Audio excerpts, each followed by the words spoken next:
হাই hello' ধন্যবাদ, welcome back to my YouTube channel. তো আজি আকৌ আহিছোঁ আপোনালোকৰ মাজত নতুন এটা ভিডিঅ' লৈ। তো আজি আমি কথা পাতিম SSC GDৰ ওপৰত। তো মোৰ চেনেলটোত যদি কোনোবাই নতুনকৈ আহিছে তেনেহ'লে প্লিজ ছাবস্ক্ৰাইব কৰি দিব, আৰু যদি ফেচবুকত চাই আছে ফ'ল' কৰি দিব। তো আজি আমি কথা পাতিম SSC GDৰ ডকুমেণ্ট ভেৰিফিকেশ্যনত কি ডকুমেণ্ট লাগিব, ডমিচিয়েল, এনেক্সাৰ, 6, 7, 8, 9 কাক কোনটো লাগিব, আৰু খুচিয়েল ডেট মানে এপ্লাইৰ আগৰ ডেটৰ লাগিবনে এতিয়া বনালে হ'ব। তো মানে এই সকলোখিনি কথাৰ ওপৰত আজি অলপ আলোচনা কৰিম। তো চাই থাকক ভিডিঅ'খন। তো ফাৰ্ষ্ট সকলোকে ID প্ৰুফখন লাগিব। তো ID প্ৰুফ ভোটাৰ আই কাৰ্ড হ'লেও হ'ব, আধাৰ কাৰ্ড হ'লেও হ'ব, আৰু ড্ৰাইভিং লাইচেঞ্চ হ'লেও হ'ব, আৰু পাছপৰ্ট হ'লেও হ'ব। মানে এই 3-4খনৰ ভিতৰত এইখন হ'লে হৈ যাব ID প্ৰুফ। আৰু তাৰপিছত সকলোকে লাগিব মেট্ৰিকৰ অৰিজিনেল ডকুমেণ্টখিনি, মানে মাৰ্কশ্বিট বা বৰ্ড চাৰ্টিফিকেট আৰু এডমিট, এই সকলোখিনি লাগিব। কাৰণ এই ভৰ্তিটোৱে হ'ল 10 পাছ লেভেলৰ, সেইকাৰণে 10 পাছৰ কোৱালিফিকেশ্যনৰ চাৰ্টিফিকেটখিনি লাগিব। আৰু আপোনালোকে যদি কোনোবাই হায়েষ্ট কোৱালিফিকেশ্যন হায়াৰ ছেকেণ্ডেৰী দিছে তেনেহ'লে হায়াৰ ছেকেণ্ডাৰীৰ ডকুমেণ্টখিনি লাগিব, আৰু যদি কোনোবাই BA পাছ দিছে তেনেহ'লে BA পাছৰ ডকুমেণ্টখিনি লাগিব। তো তাৰপিছত আহিব আমাৰ জেনাৰেল কাষ্টৰ, মানে জেনাৰেল কাষ্টৰ পৰা বিলং কৰিলে কি ডকুমেণ্ট লাগিব।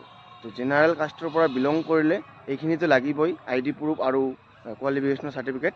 আৰু তাৰপিছত আপোনাক লাগিব ডমিচিয়েল, মানে মূল নিবাস পত্ৰ। তুমি যিখন ষ্টেটৰ পৰা বিলং কৰিছা সেই ষ্টেটৰ ডমিচিয়েল লাগিব। যদি তুমি অসমৰ পৰা বিলং কৰিছা তেনেহ'লে তোমাৰ অসমৰ ডমিচিয়েল লাগিব। আৰু ডমিচিয়েলখন 2-3 ধৰণৰ হয়। তুমি অফলাইন ডমিচিয়েল আছে আৰু এপিডেপিড ডমিচিয়েলো আছে। তো মই যোৱাবাৰ ফাৰ্ষ্ট অফলাইন ডমিচিয়েল বনাই লৈ গৈছিলোঁ, কিন্তু এইখন 9 মাইলত একচেপ্ট নকৰিলে, গুৱাহাটী 9 মাইল CRPF কেম্পত। তাৰপিছত 3 দিন সময় দিছিল, আৰু 3 দিন সময়ৰ ভিতৰত মই কোৰ্টৰ এপিডেপিড ডমিচিয়েলখন বনাই লৈ গৈছোঁ। তো তাতে একচেপ্ট কৰিছে। তো সেই ডমিচিয়েলখন সকলোকে লাগিব। আৰু আমাৰ এইবাৰ ধুবুৰীৰ ডমিচিয়েলক লৈ অলপ প্ৰব্লেম হৈ আছে। মানে মই যেতিয়া 2-3 দিন আগত ডমিচিয়েল বনাবলৈ গৈছোঁ, মই DC ছাৰক লগ ধৰিছিলোঁ। তো DC ছাৰে ক'লে যে গোটেই অসমত এনেকুৱাই ছিষ্টেম, আৰু এইখনেই দি আছে, আমাৰ ইয়াত যিখন দি আছে গোটেই অসমত তেনেকুৱাই দি আছে। মই গম নাপাওঁ গোটেই অসমৰ কথা। তো আপোনালোকৰ যদি ছেম প্ৰব্লেম হৈ আছে কমেণ্ট কৰিব। তো প্ৰব্লেমটো হৈছে যে অফলাইন ডমিচিয়েলখন দি আছে, সেইখনত কোনো প্ৰব্লেম নাই।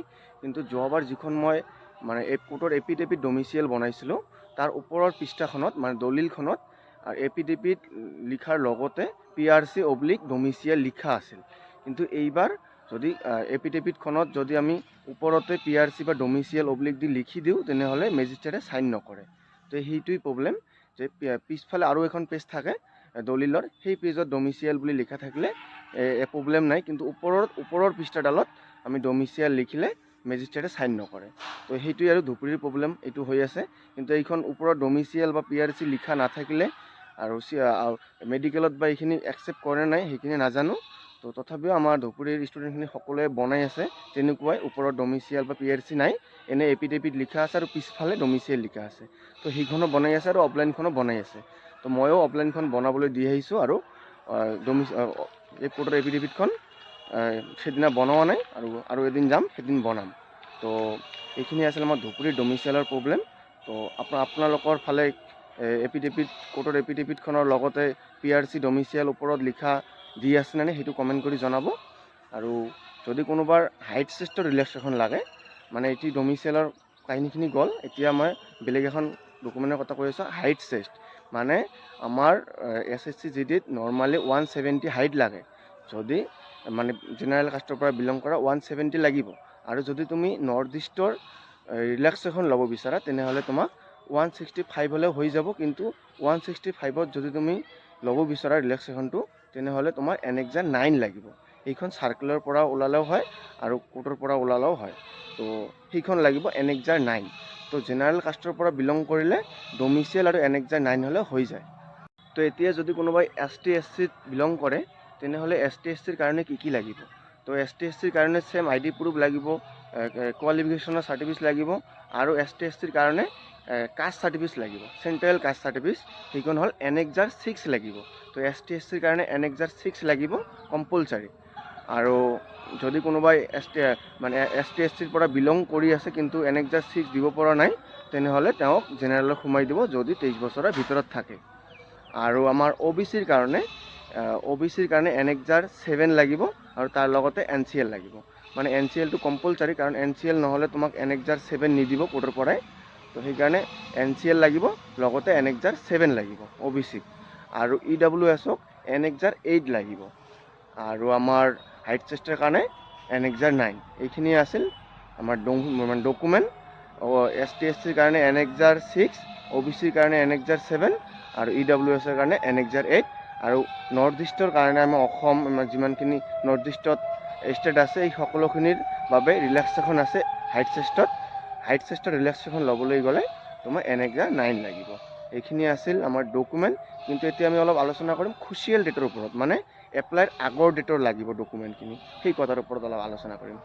তো মেইন কথা হ'ল যোৱাবাৰ যিটো প্ৰব্লেম দিছিল যে ক্ৰুচিয়েল ডেট এপ্লাইৰ আগৰ ডেটৰ ডকুমেণ্টখিনি লাগিব, মানে NXR যিখিনি আছে NXR 6, 7, 8 এই তিনিখন ক্ৰুচিয়েল ডেটৰ আগৰ লাগিব, নহ'লে ৰিজেক্ট কৰিছিল। মানে যোৱাবাৰ গোটেই ইণ্ডিয়াৰ কথা নাজানো, কিন্তু আমাৰ অসমত যিমানখিনি চেণ্টাৰ আছে সকলোতে চলিছিল। কিন্তু যিটো 9 মাইল চেণ্টাৰ আছিল গুৱাহাটী CRPF কেম্প, তাত কোনো ক্ৰুচিয়েল ডেট মানে ফ'ল' কৰিছিল। তাত কোনো 2024ৰ NCL হওক বা NXR 6, 7, 8 হওক কোনো ধৰণৰ একচেপ্ট কৰা নাই। ডাইৰেক্ট যাৰ এপ্লাইৰ আগৰ ডেটৰ আছিল তাৰহে একচেপ্ট কৰিছে, আৰু নহ'লে ডাইৰেক্ট ৰিজেক্ট কৰিছে, আৰু নহ'লে কিছুমান কিবাকিবি বুদ্ধি কৰি লৈ আহিছে সেইখিনি একচেপ্ট কৰিছে।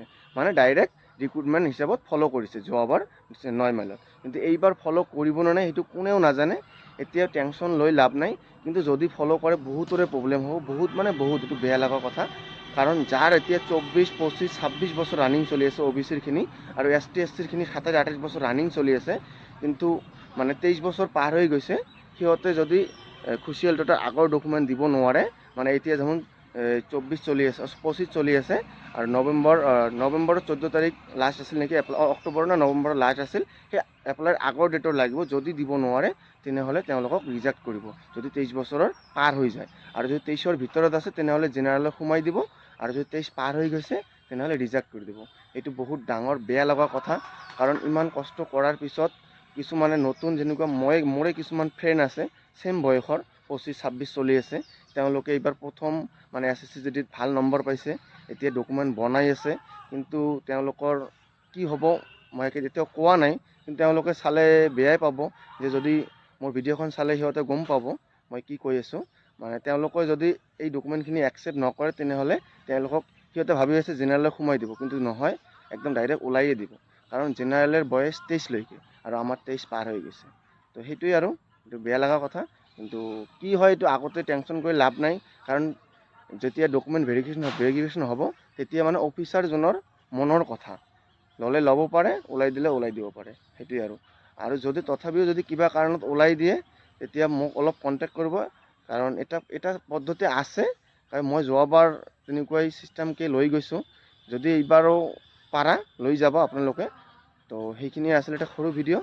যদি ভিডিঅ'খন ভাল লাগিছে লাইক, কমেণ্ট, শ্বেয়াৰ আৰু ছাবস্ক্ৰাইব কৰি দিব।